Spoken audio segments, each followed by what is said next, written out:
Why was the cooler in your brother's truck, Mr. Pike?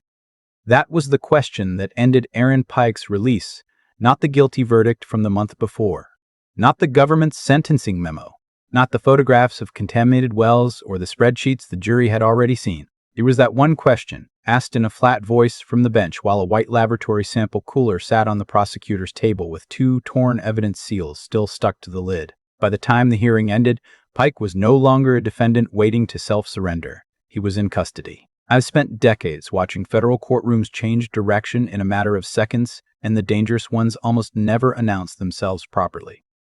They begin looking administrative, measured, predictable. Then one object appears, one explanation fails, and suddenly the hearing is no longer about sentence length. It is about whether the person at counsel table can still be trusted outside a holding cell. Aaron Pike was 49, sharply dressed, locally connected, and until conviction, the public face of Clearhaven Environmental Analytics, a company counties hired to test water quality after flood damage and industrial runoff complaints. Prosecutors said Clearhaven did not just cut corners. They said Pike's firm diluted samples, falsified lead and benzene readings, billed for confirmatory lab work that never happened, and sent clean reports to municipalities while internal logs flagged the same sites for dangerous contamination. By the time the jury convicted him on wire fraud, false statements, conspiracy, and record falsification counts, the defense had settled into the standard white-collar theme. First offense, no violence, stable family, deep ties to the district medical issues. Charitable record, no risk of flight. That should have made sentencing routine. It did not. His lawyers came in asking for probation or, failing that, a short custodial term with delayed surrender and home confinement conditions. They talked about Pike's elderly mother, his volunteer board work, and the fact that he had appeared for every hearing without incident. Pike sat beside them in a dark blue suit, both hands resting on a legal pad, nodding carefully every time his attorney used words like nonviolent, community support, and acceptance of responsibility. Then the prosecutor stood and told the court the government had an emergency application to revoke release immediately, based on post-verdict evidence handling concealed physical samples, and a new witness account tying Pike directly to the movement of testing materials after conviction. The defense objected before she finished the sentence. The judge looked down, turned one page, and said, "I'll hear it." And that was the turn. The government did not start with a long explanation. It started with the cooler. It was an ordinary white laboratory transport cooler, the kind used to keep field samples cold during chain of custody transport. Scuffed corners, scratched plastic handle, 2 half-peeled red tamper labels across the front. But the prosecutor did not hold it up like a prop. She simply touched the lid with one finger and told the court it had been recovered less than 12 hours earlier from the bed compartment of a silver pickup truck driven by Pike's younger brother during a roadside stop in Delaware. That alone was damaging. The next part was worse. Inside the cooler, she said, agents found 17 sealed water vials, 3 unsealed duplicates, a folded chain of custody form bearing Clearhaven's internal numbering system, and a spiral field notebook that had never been produced in discovery. The vials were labeled for sites the jury already knew well: Riverton Elementary, the East Hollow Trailer Park, and the Brook Ash Municipal Well Cluster. Each site had figured prominently at trial, because Clearhaven's official reports showed them within safe thresholds, while later independent testing found dangerous levels of lead, chromium, and solvent contamination. Pike still looked calm. Then the prosecutor added that several seals on the cooler did not match the seals documented in the company's original storage logs. That was when he stopped writing. The defense tried to slow the hearing down. Counsel said the government had not established ownership of the truck bed contents, had not shown Pike knew the cooler was there, and had not proven the vials were original evidence rather than backup samples or unrelated field material. He said families often share equipment, vehicles, and storage. He warned the court against turning a sentencing hearing into a surprise mini-trial. The judge let him finish and asked the question that mattered most at that stage. What is the government's theory of why this cooler matters now? The prosecutor answered in one sentence: because the defendant was convicted on proof that his company altered water testing records, and this cooler appears to contain the original physical samples and field notes that should have been preserved, not moved across state lines in a relative's truck after conviction. That changed the room. Until then, this still could have been argued as sloppy cleanup by panicked employees. After that sentence, it became about something more dangerous. Whether Pike had been trying to move, replace, or bury the physical evidence that could make a sentencing worse and expose others. Then the prosecutor built the latter. First came the field notebook. It was a cheap, black spiral pad with rain-stained corners and dates running across 6 months of flood response work. Several entries listed raw sample readings that did not match the final reports sent to county officials. At Riverton Elementary, for example, the notebook showed a preliminary lead reading nearly 4 times higher than the number Clearhaven later certified as final. At Brook Ash, the notes included a handwritten instruction, "Rerun after dilution." That phrase had appeared nowhere in the discovery set, produced before trial. That should have been enough for one hearing. It was not. Next came the chain of custody sheet folded under the vials. The prosecutor handed up an enlarged copy. The form showed collection times, site codes, and 2 signature blocks. One belonged to a field technician already called by the government at trial. The second belonged to Pike himself, not electronically, in ink. The date on the form was 6 days after the jury verdict. The defense shot up again. Counsel argued foundation, authenticity, and context. He said no witness had testified yet that Pike physically handled any post-verdict sampling work. He said the signature could be copied from prior forms or inserted from some internal template. The prosecutor nodded and said, "That brings me to the next point." She was ready for that objection.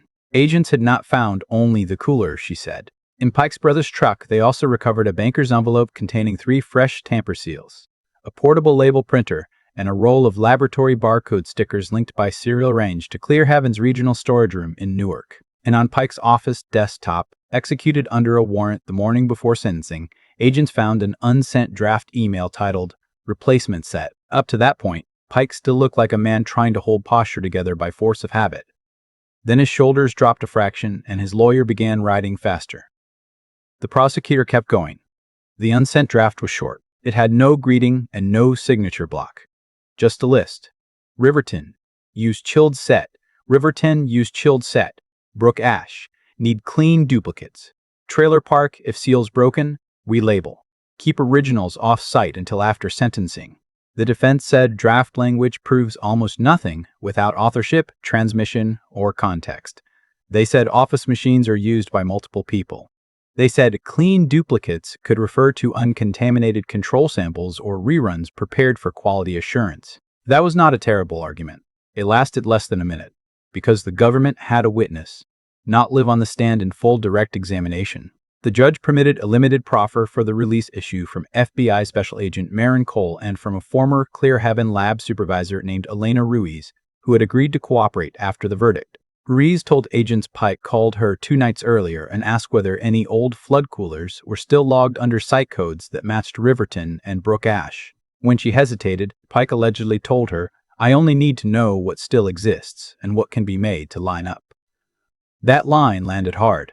The defense attacked Ruiz immediately as a tainted cooperator trying to save herself. Counsel reminded the court she had already lied to regulators, already handled samples herself, and had every incentive to push blame uphill. He argued that post-verdict panic in a company under collapse does not automatically equal obstruction directed by the defendant. Then, the prosecutor added one more layer. Ruiz did not just recount a phone call. She met agents the same night and consented to turn over a voice memo she recorded immediately after hanging up with Pike because, in her words, she finally understood he was still trying to clean the same mess. The memo itself was not the centerpiece. The timing was. Its metadata placed it within 3 minutes of a 6-minute call from Pike's personal cell. The hearing tightened. This is where live courtroom action starts moving fast, and you can feel the defense trying to grab on the technical edges before the next object hits the table. The prosecutor asked permission to approach with photographs from the truck stop recovery. In one image, the cooler sat under a gray tarp near the tailgate. In another, the lid was open, and the vials were visible in fitted foam cutouts. In a third, the field notebook had been laid beside the chain of custody form and a fresh strip of red tamper seals. Then she handed up the roadside stop report. Pike's brother had not claimed the cooler was his. He told troopers, according to the report, that he was just moving old lab stuff for Aaron and thought it was headed to a storage unit in Maryland. When asked why it needed to be moved at night, he answered, because he said tomorrow would be bad. Tomorrow was sentencing day. That should have ended it. It did not, because the judge still had not asked Pike the question he was saving, Instead, he asked defense counsel whether they disputed that the samples in the cooler appeared tied to sites central to the conviction. Counsel said they could not yet concede chain of identity. He asked whether they disputed that fresh seals and relabeling materials were found with the cooler. Counsel said possession did not prove intent. He asked whether they disputed that Pike's signature appeared on a post-verdict custody form. Counsel said they disputed everything about authorship and context. Then the judge looked directly at Aaron Pike. Mr. Pike, were you involved in directing the movement of any sample cooler, field notebook, seal material, or duplicate vial after your conviction in this case? His lawyer was on his feet instantly, asking for a moment to confer. The judge allowed it. Pike leaned in. His attorney whispered hard, fast, without looking up. Pike gave a single, tight nod and sat back. No, Your Honor. It was too clean. The prosecutor did not challenge him right away. She reached for one last exhibit and asked permission to approach. It was not a document. It was a screenshot. The image came from a warehouse security camera at Clear Haven's Newark storage room at 9:43 p.m., the night before the truck stop. It showed Pike in a ball cap and windbreaker standing beside the same white cooler while his brother lifted it into a pickup bed. The quality was grainy, but usable. The cooler's cracked front corner and one half-peeled red label matched the cooler sitting in court. Defense counsel said the image was poor and timestamps can be wrong. The prosecutor agreed again. Then she handed up a second screenshot from the same camera angle, taken 28 seconds later. Pike was holding the Blackfield notebook in one hand and a strip of red tamper seals in the other. That was the moment the room lost him. You could see it in the tiny physical betrayals that always matter more than people think. He swallowed. His fingers came off the legal pad. He turned toward his lawyer, but did not quite make eye contact.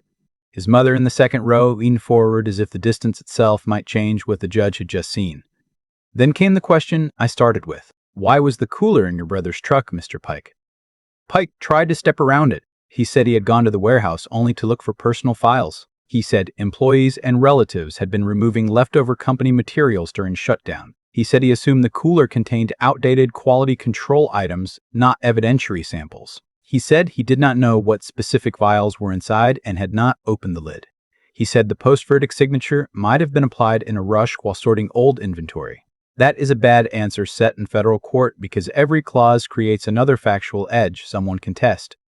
The prosecutor stood again and took them one by one. If he thought the cooler held worthless quality control items, why were fresh tamper seals and relabeling barcodes packed beside it? If he had not opened the lid, why did the draft email on his desktop refer to Riverton and Brooke Ash by name? If he was merely sorting old inventory, why did his brother say the move had to happen at night because tomorrow would be bad? And if the samples were harmless, why did the field notebook contain raw readings materially worse than the certified reports that formed the basis of the fraud counts? That sequence did what it was supposed to do. It made every answer lead downhill. The judge did not wait long after that. I do not credit the defendant's explanation. I find clear and convincing evidence that the defendant violated release conditions. I further find probable cause to believe he engaged in post-verdict conduct designed to conceal, alter, or move evidence relevant to sentencing and possible additional proceedings. Release is revoked. The defendant is remanded immediately. No drama. No lecture. Just 4 hard sentences. The first sound anybody really processed was the chair scraping back from the defense table. Then one deputy marshal moved in from the side wall, and the room changed from legal to physical in an instant. Pike looked toward his mother first, not his lawyer. She half stood, then sat when another officer motioned her down. Someone behind the rail exhaled sharply enough to be heard across the gallery. The marshal told Pike to stand and place his hands behind his back. He did it slowly. The cuffs closed under the back of his suit jacket, but the metallic click still carried. It always does. For all the paperwork and arguments that come before it, custody becomes real in sound before it becomes real in language. A man who came to court expecting probation had just been taken into federal custody because the judge no longer believed he would preserve evidence, obey conditions, or answer plainly when the record tightened around him. And the cuffs were not the end of the damage. They were the start of it. The immediate detention problem is obvious. Pike now waits in custody, not at home, while probation rewrites the posture of sentencing around obstruction risk rather than community support. That matters because judges who see post-verdict evidence movement almost never treat it as a side issue. They treat it as a fresh window into character. Then comes the sample problem. If those vials are authenticated as original field samples tied to Riverton, Brook Ash, and East Hollow, the government may now have something more powerful than spreadsheets or witness testimony. They may have the underlying physical material showing exactly what Clearhaven saw before it reported safer numbers to the counties that can deepen loss calculations, expand victim impact findings, and destroy whatever remains of Pike's argument that this was just sloppy administration inside a struggling company. The notebook may be worse. Raw readings, dilution instructions, and rerun notes written near collection dates can turn a fraud case from inferential to tactile. Jurors already convicted him once without this notebook. A sentencing judge reading those pages may see not only fraud but a continuing effort to keep the most damaging layer of proof out of formal view until after the hearing that would decide Pike's freedom. Then there's exposure for everyone around him. His brother becomes a witness. Elena Ruiz becomes more valuable. Any employee who touched seals, barcodes, or storage logs becomes leverage. The office draft email opens a device trail. The printer, barcode roll, and fresh seals invite forensic comparison. Once agents start matching serial ranges and adhesive residue, they may be able to show not merely that samples were moved, but that a replacement set was being prepared. That is how white-collar cases widen after conviction, not with one dramatic confession, with objects, small ones, ordinary ones. A cooler, a notebook, a roll of seals, things that would look harmless in a garage until somebody places them in sequence. And the sequence here is brutal. Conviction first, late-night warehouse access second, cooler movement third, fresh relabeling tools fourth, draft instructions fifth, a brother on the road before sentencing sixth, a direct denial from Pike seventh, surveillance eighth. By the time the judge reached the ruling, the legal problem was no longer abstract. It had shape, timing, and a handle. By tonight, Pike would be in intake instead of at home rewriting his allocution. By tomorrow, prosecutors would be pressing for deeper forensic testing on every vial, label, and adhesive strip recovered from that cooler. And by sentencing, the case may no longer be remembered mainly as the one about poison water reports. It may be remembered as the one where a defendant survived trial, came to court asking for mercy, and lost his freedom because the original evidence was still cold in the back of his brother's truck. So let me ask you this. Once that white sample cooler showed up in court, was immediate remand the only outcome left?